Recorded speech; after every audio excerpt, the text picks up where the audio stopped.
పట్టణంలో అంబేద్కర్ వర్ధంతి కార్యక్రమాన్ని నిర్వహించారు. ఈ సందర్భంగా ఆయన విగ్రహానికి పూలమాల వేసి మాజీ మంత్రి రాజా నివాళులర్పించారు. ఈరోజు రాష్ట్రంలో దళితులు, బీసీలు, కాపులపై దాడులు జరుగుతున్నాయన్నారు.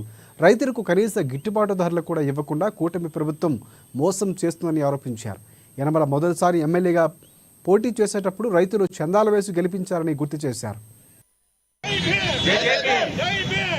ఈరోజు రాష్ట్రంలో పరిస్థితులు చూస్తుంటే దళిత నాయకుల మీద, దళిత అధికారుల మీద, ముఖ్యంగా బీసీలు, కాపుల మీద ఈ రాష్ట్ర ప్రభుత్వం పూర్తిగా అణిచివేత ధోరణి, లేదంటే దళితుల్లోని, బీసీల్లోని నాయకత్వం లేకుండా చేసి ఒక ప్రయత్నం అయితే మటుకి చంద్రబాబు నాయుడు ఆధ్వర్యంలో ఈ రాష్ట్ర ప్రభుత్వం చేస్తుంది. మొన్నటి రోజున జగన్మోహన్ రెడ్డి గారు